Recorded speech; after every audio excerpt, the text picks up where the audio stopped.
Accountability, engagement, execution, and results. I think that's what we all want. I've said over and over and over again, the biggest problem in business is execution, the lack of execution. It's very rare when two books come together, two business books that are really outstanding books that come together and really address the same issue or issues. In this case, accountability, engagement of your employees, accountability for results, execution, and getting the results that you're looking for. The two books, Propeller and Leadership is Language, I've taken about 20 minutes, 25 minutes here to put together a presentation to kind of give you the high points of both of these books. I want to start with the word accountability. Typically, if you think about it, the typical accountability question is who is accountable for failing to achieve the result? It's usually after the fact, and it's usually a question asked when something didn't get done. Who's accountable for this? What this book has done is really, Propeller is taking that accountability for results question and turned it into who's accountable for achieving the right result. And that's what we're going to talk about today. A positive look at accountability for results. My old saying about it, are you accountable for being busy or accountable for results? In this case, who's accountable for achieving the results we're looking for? The first problem with accountability is the key to it is to clearly understood results. We've always said that the results that we're looking for need to be clearly understood and KPIs and goals revolving around them.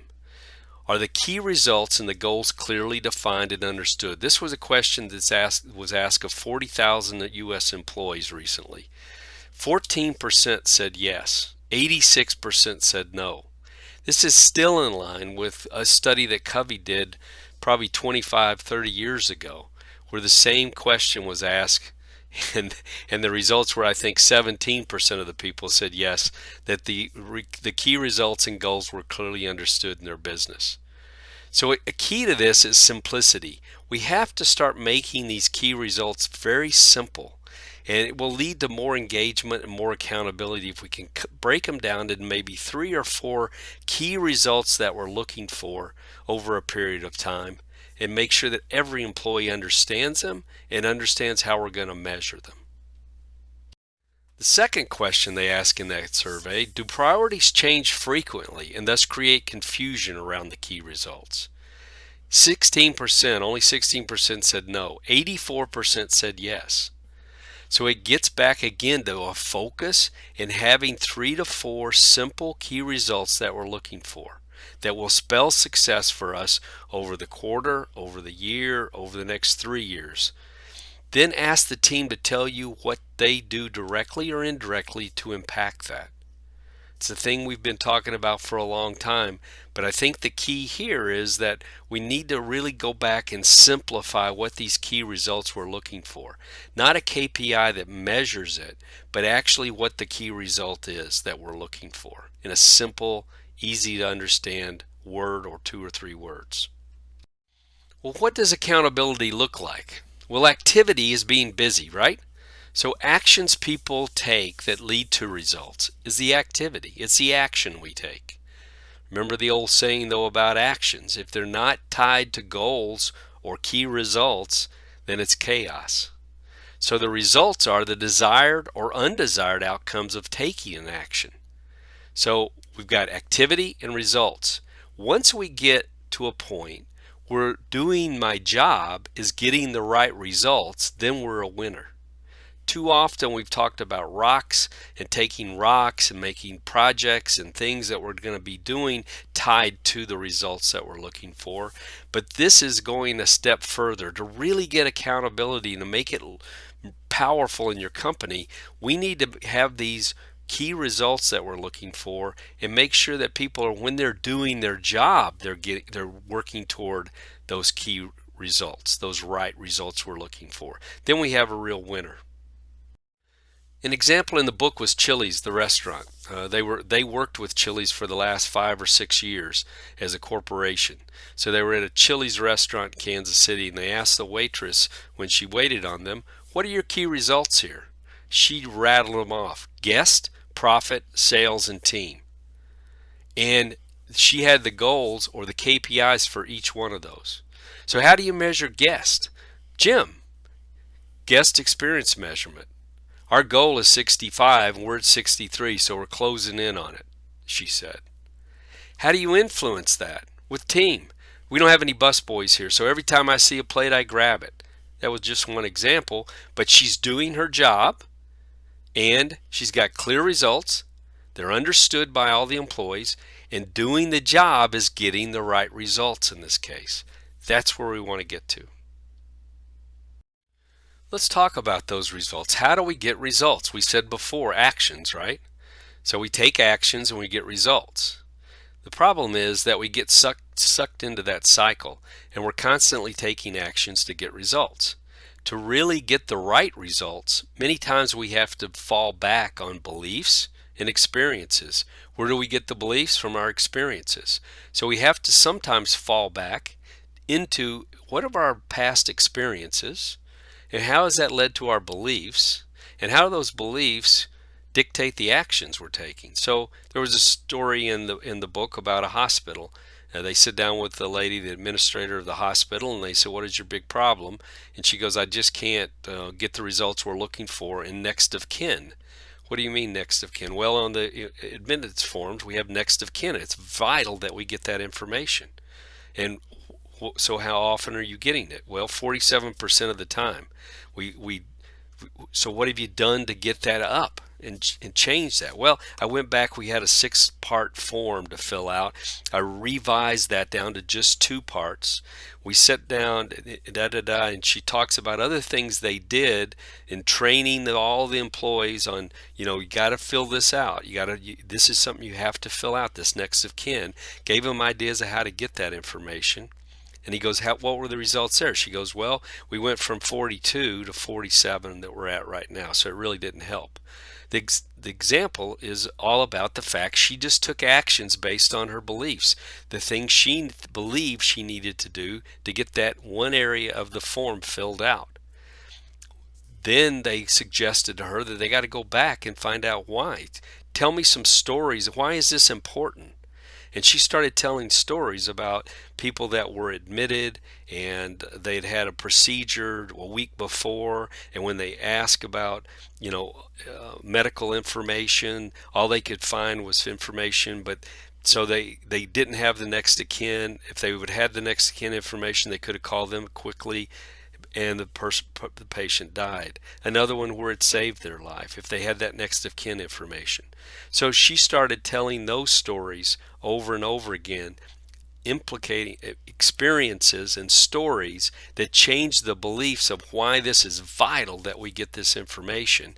And it turned it around, and they started getting it 90-something% of the time. But the point here is that many times we get stuck in this cycle of just taking actions. What's the rock we need to do? What's this rock we need to do to fix that problem, to get that result we're looking for? And many times we're just in a cycle that goes round and round instead of stepping back and learning from our experiences, listening to other people and their experiences, changing our beliefs about the type of actions we need to take to get the results that we're looking for. So steps to accountability. We talked about this before, but it's working above the line. You're an owner when you're thinking and working above the line, and then working below the line where you're a victim, and it's the blame game. If you're working above the line, you see it, you own it, you solve it, and you do it. We're going to talk a lot about those 4 steps. But someone comes in and asks you a question. Well, what are they doing when they say, I got a problem, or this is what I see, right? They're going to tell you what they see. The next step is to get them to own it, right? What do you think you're going to do about it?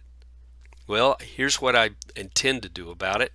Then they've solved it, right? They've told you what they're going to do, so they've owned it, they've solved it, and now they're going to walk away and do it and feel accountable for the results that they're about to go back and do. That's 500 times better than telling them what to do. Working below the line is a blame game where you wait and see if the problem goes away. There's confusion. Tell me what to do. Not my job. Ignore it and deny that it has anything to do with your job. Finger pointing at somebody else in the company. It's they that did it. And then cover your tail. Those are the aspects of working of a victim working below the line. Things they can't control, the blame game, that's working below the line. All of us work below the line and above the line at different times. The real key to this is to everybody understanding what above the line means and below the line means, and that more and more of our time and our thinking is working above the line instead of below the line. So again, below the line, people focus on what they can't control. They play the victim. They ignore and deny the problem. They point fingers. They cover their tails. We all spend time here. The goal is to spend the least amount possible here.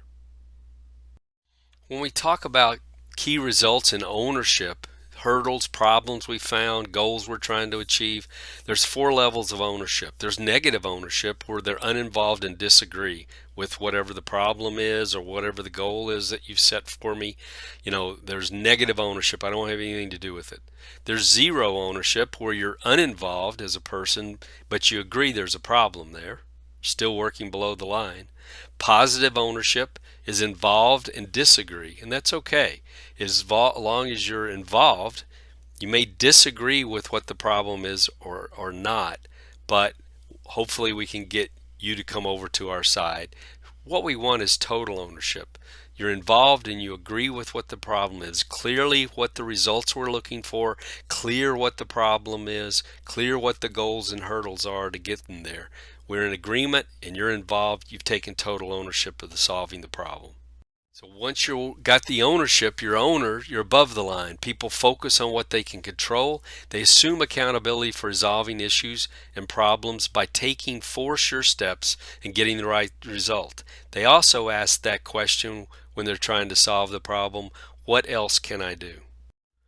So first, when someone comes to us, they need to see it. Where else? What's the problem? Key results or goals or benchmarks or gaps or problems. They see it. They understand it, they can explain it. Then they own it. They take an agreement, their agreement in what the problem is, and they're going to be involved. Then they solve it. What else can I do is a key question. What else can you do? Not what more can I do, but what else can I do to solve this problem? And then to do it. Who will do it by when? A key part of all this is that we've got to learn as leaders to talk last, not first. When you think about all these concepts we're talked about and about to talk about, it's very important that any leader talk last. There was a story about Nelson Mandela when they asked him what he thought were the keys to being a great leader and where he learned it. And he said that his father was a chief of the village. And then when he was a little kid, he'd go to the village meetings, and there's 2 things that he brought away from those meetings.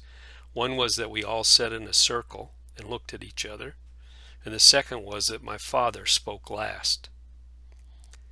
It's a scientific fact that you as a leader, any authority that goes into a meeting or a discussion, either one-on-one or in a group, and as we normally do, we hold a meeting and we give our opinions, we give our thinking about something first. We kind of set it up. We're setting the meeting up, and what that does is actually shuts down everyone else's opinion, ideas, solutions, because subconsciously or consciously they are saying, well, if she says that's what we ought to do, or if she thinks that, or she sees this, then that must be where we're going, and that she's the leader, so that's what we're going to do. And they don't provide their solution. That's why when you go into a meeting and we start talking and we kind of set the meeting up, and then we always talk about, well, our employees never want to say anything. They don't say anything. They just sit there. They don't want to contribute. Well, they don't want to contribute because they feel like if they have a different opinion, it's not going to be listened to, because you've already told everybody what you thought and where you wanted to go. So it's extremely important that in every case, one-on-one or in meetings, that the leaders talk last. So the 16 best practices for the 4 steps: see it, own it, solve it, do it, is obtaining the perspective of others. See it, but look at it from others' perspective. Be open and candid.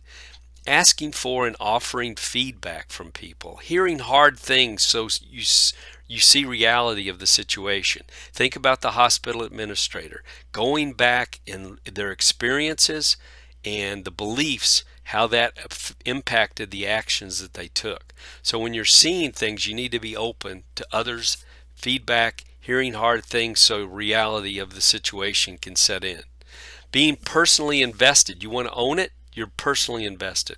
Learning from both successes and failures, those stories, those experiences, ensuring that my work is aligned with the key results, and acting on the feedback that I've received. So I own it.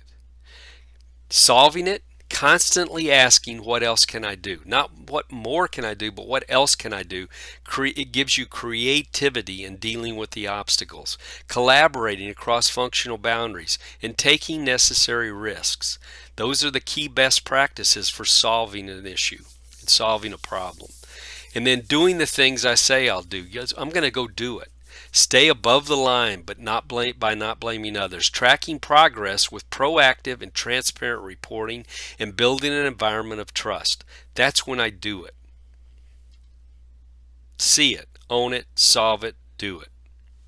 So the new definition of accountability is a personal choice to rise above one's circumstances and demonstrate the ownership necessary for achieving key results. So I need to see it, I need to own it, I need to solve it, and then I need to go do it. The most important part, execution. This takes me into a next book, Turn the Ship Around. It's a book that we read probably 4 or 5 years ago by David Marquet, who was a submarine commander. And we really learned from him how to lead and coach accountability and ownership when it came to asking people to solve problems and give us solutions instead of telling them what to do and ordering them.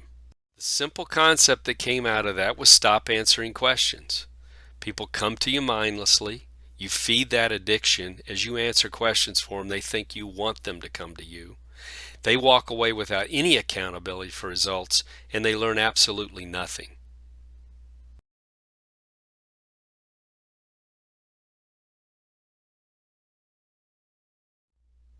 So, if you ask them to come to you and work above the line, they're going to come to you. They're going to see the problem. They're going to take ownership for it. They're going to solve it, and they're going to do it.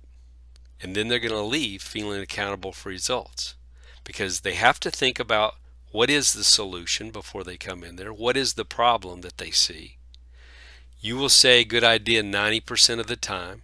They'll learn and build confidence in their ability, and they'll leave being accountable for results. They'll come to you less and less. So this same concept of not answering questions is then a big part of Propeller, but it also explodes into his newest book, which is Leadership is Language. So as you learned in Propeller, it's not enough just to stop answering questions. We got to build a company that works for you and one that relies on you to work. So we got to get the whole team of people who are engaged and accountable for results, not only in asking questions, but also in their day-to-day decision making. Little by little, we need to get them making more decisions and learning and becoming more and more engaged and accountable for their job and doing their job, and how that job actually impacts the key results that we're looking for, not just special projects or special questions or special decisions that are being made. Okay, framework number 1 is the red work and blue work. This all came from the industrial age. You know, the red workers were the people out on the floor, out in the office. They did the process work, the taking the control. They managed things, not people, and there's no variability. They try to get processes in place where you don't think, you just do your job and do it as fast and efficiently as you can. The blue work was done by the management team. They did all the thinking. They gave out the control little by little, maybe. They did the decision making. They set up the processes so that all the people doing the red work didn't have to think about doing anything. They just came to work, punched the clock, did their job, and went home. That changed. It's changed, but it hasn't changed enough. We're still in that mode in a lot of cases. If you think about 2-second lean, it's the same thing. Remember the story about the guy that retired? he was in the retirement party and the suits were over here, and he thanked his friends and peers and supporting me all these years. Then he turned to the suits and he held out his hands and he goes, "Thank you guys, you paid me really well for these for 20 years." And then he pointed to his temple and he said, "But you could have had this for free and you never asked." That's what this is all about. We need to make it easy and comfortable to shift back and forth between red work and blue work. We need to get red work moving to blue work and red workers doing some blue work back and forth. And that's what 2-second lean is all about. It's empowering the employees who know their jobs better than anybody to cut the waste, right? To find things that bug them and fix them. Empower them to fix them. Make decisions. See the problem. Own it. Solve it. And then do it. That's what lean's all about. And that's what this is all about. Taking it across your company in all kinds of situations. Now this means using an old word called delegation. I want to get that out of our understanding and nomenclature. We want to start talking about red work and blue work. We want to talk about accountability for results. We want to talk about seeing it, owning it, solving it, and doing it. Now to do that, you have to tune the control you give to the red workers. And it's based on competency and clarity. Competency is the knowledge and the skill, and that requires training, experience, trust between you and the employee, right? But the more competent they are, the more likely you are to tune that control and give them more and more control. Clarity is a big part of this, though. It needs to be very clear what the key results are. Remember, we talked about it. They need to be simple. They need to be understood by all. And if those key results, goals, and problems aren't understood clearly, then you can't really tune that control and give more and more blue work to the red workers. So we've got to have two things. We've got to have trust in the knowledge and the skill and the competency of the employee. And then we have to make sure that it's very clear what are the key results that we're looking for before we start tuning in that control and giving them more and more control and getting them to do more and more blue work.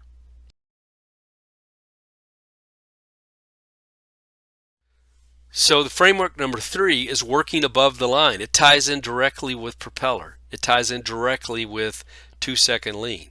The ladder of leadership. In the old days and today, my experience, tell me what to do and I'll go do it, right? Asking you questions, not making decisions on their own, because we probably fed that cocaine habit and that's the way we want it done because we want it done our way. We got to change that. Again, what do you see? When they come to us with a question or we're making a decision, what do you see out there? What do you see? I see, and they'll tell you. What do you think? Well, that's where you own it, right? Now I'm starting to tell you what I think about that situation and what the problem is. What do you think you should do? Now I'm solving it, right? I would like to do this, or I think I would do this. And then lastly, what are you gonna do? What do you intend to do? Go out and do it, right?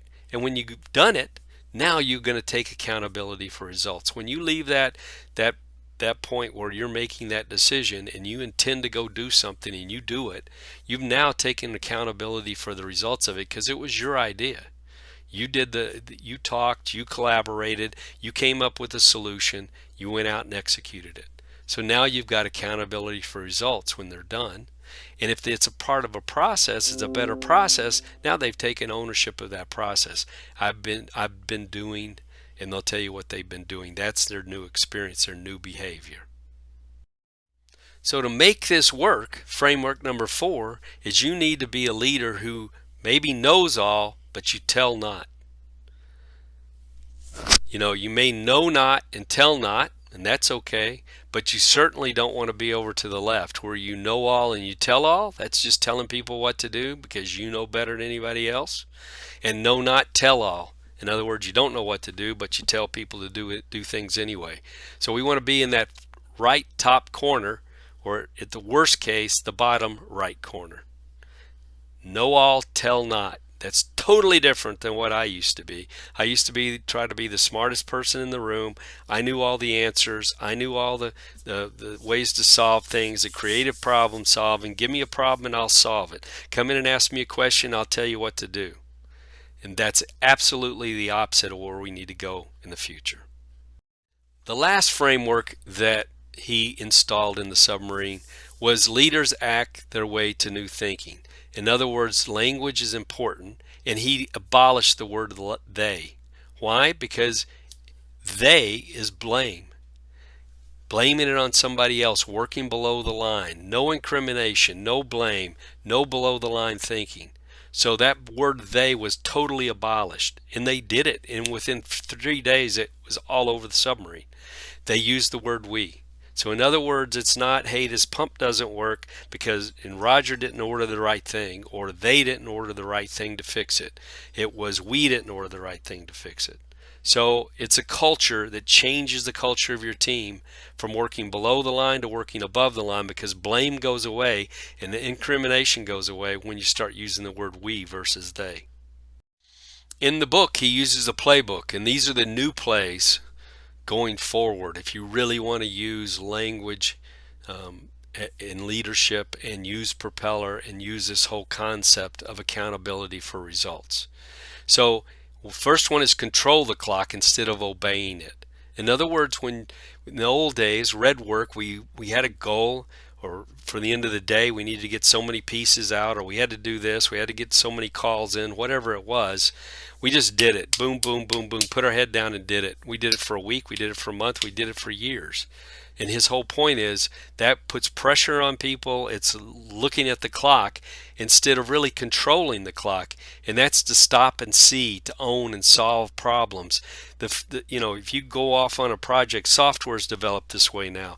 They do software sprints. They'll take it. They'll do this minimum amount of work to get the basic product done. Then they'll stop. And they'll see where they're at. What's the next step? Where are we going to go? What do we need to enhance this? The closer you make this stop and look and listen and see and own and solve and then do it, the more you do that, or the earlier you do that in the process, the more options you have to make it better and to fix it.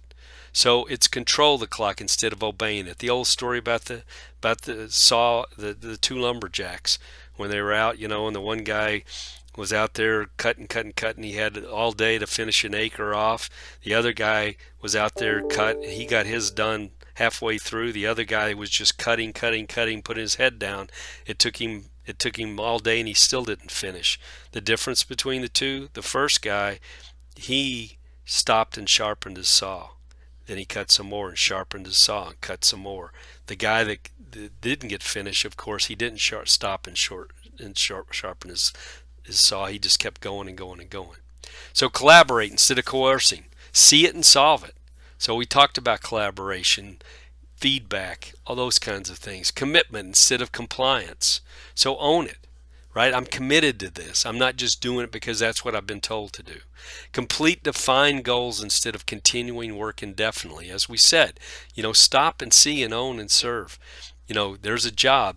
Just like the lumberjacks, complete defined sets of goals. Like he may have had 20 trees he cut down, then he stopped and sharpened his saw. Improve outcomes instead of provability. Clarity of results, right? Improve the outcomes instead of proving ability. And then connect with people instead of conforming to your role. See it. Connect with people instead of conforming with your role. Don't just sit there and just do what you've done without collaboration, without connecting with people, without getting other people's ideas. Again, it ties in right with the see it, own it, solve it, and do it, the 16 best practices that we talked about earlier. So coach it. You need to change your thoughts and behavior as a leader. You got to start using the language that we talk about in here instead of the old language. You got to look at red work and blue work, and you got to control and make sure we've got clear results and we've got competent people. And little by little, just like with 2-second lean, we empower them and engage them in making decisions and solving problems and cutting waste within the organization. So, provide accountability support. Meetings, one of the things they talked about was in meetings and other areas where you're making decisions with a group, vote first on what they think they would solve the problem, and then discuss it. And usually what happens is we start discussing it, and whoever's the authority in the room puts their ideas out there, and those ideas, regardless of what other people think, some people won't say anything, other people might say things but tentatively, and then by the time you get through with the meeting, you've got a consensus around whatever the boss said or whatever the person of authority said in the meeting at the first. The whole point is we want to collaborate, we want to hear from everyone. So in meetings and when you're making decisions, vote first and let everyone in the room go around and say what they think the solution is, and then vote on what you as a group think is the best decision, and then start talking about it and discussing it. Weekly coaching conversations with scorecards. Again, we have to have clear key results and how to doing my job going to impact those key results as a company that we're looking for. Weekly huddles with dashboards for the team meetings. Always use the terms working below the line and above the line. Lead with intent, and everybody understands not only what our key results are, but how I should be making decisions and solving problems and reaching those goals by seeing, owning, solving, and doing. So in summary, remember, everything we do, we talk last.